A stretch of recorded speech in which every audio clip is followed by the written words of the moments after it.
Hi guys, this is Sharon from Flourish Resources, and this week I'm just planning a few YouTube videos to expand a bit on how you actually use these workbooks.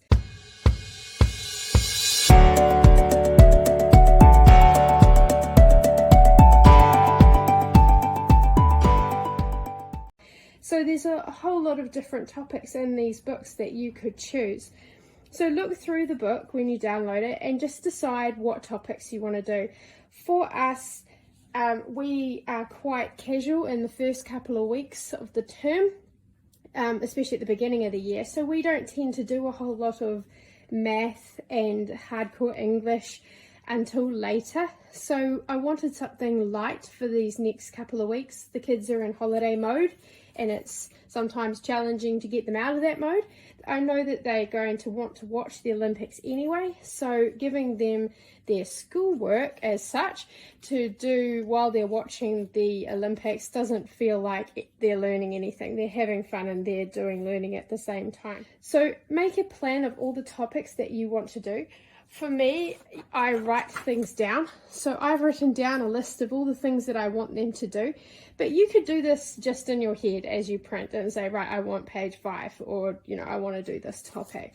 You don't have to be a list person just like me. So print it off. You don't also have to bind it. I bound these because we're going to be spending 2 weeks on them.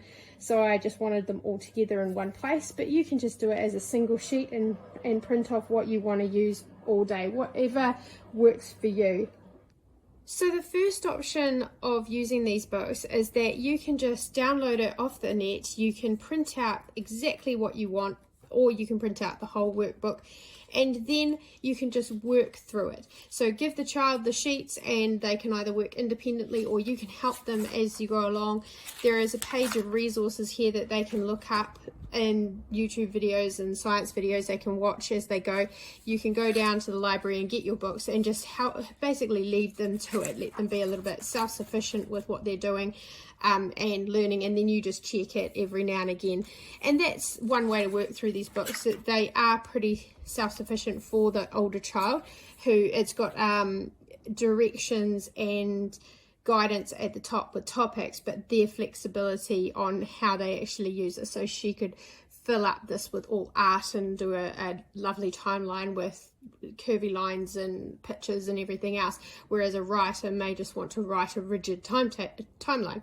So it is really flexible in that sense. For the junior workbooks, you probably need a little bit more hands-on and influence with them, just to help them with the reading and help them understand what they're looking and read those books with them. So that's the first way of doing this. The second way of doing this is writing out a plan, and I'll show you that now. So after you've decided what you want to cover and you have a general time frame, I tend to write down in my diary about all the important things that we need to remember. So the opening ceremony is on Friday 4th. I don't want to miss that. I want them to see that there's things in there that they can draw and doodle in while they're watching, and watch the Parade of Nations. That's going to be one of our key focuses through these 2 weeks, is seeing the different countries and bringing that geography element in. Where are they and who are they, what's their capital, that kind of thing. So that's a big important part for me, so I don't want to miss that. So I've split everything into days of how much I want them to do, so we finish the book. Now all plans are great until you put them into practice. So this isn't rigid. If the kids want to do 2 sports and they're working really well and they just want to read the books and they just want to draw and do art about that particular sport, I'm not going to stop them. We're going to carry on. And if they have a day where they would much rather be at the park, as I've split up all the sciences into a couple of days a week to go to the park and do the science work relating to the Winter Olympics, we could just spend a whole day at the park instead. So be flexible, but have a general idea about what you want to do and split it up into areas where you can be flexible and you know that, oh yes, I can just slip this in, or I can do this. So now that we've got an idea of how long we're going to take, we've got our books ready and we've got our plan, we move on to the next step of getting our resources, which is in the next video. If you haven't already, check out www.flourishresources.co.nz or join our Facebook page on Flourish Resources NZ for community and some more ideas on how to use our books.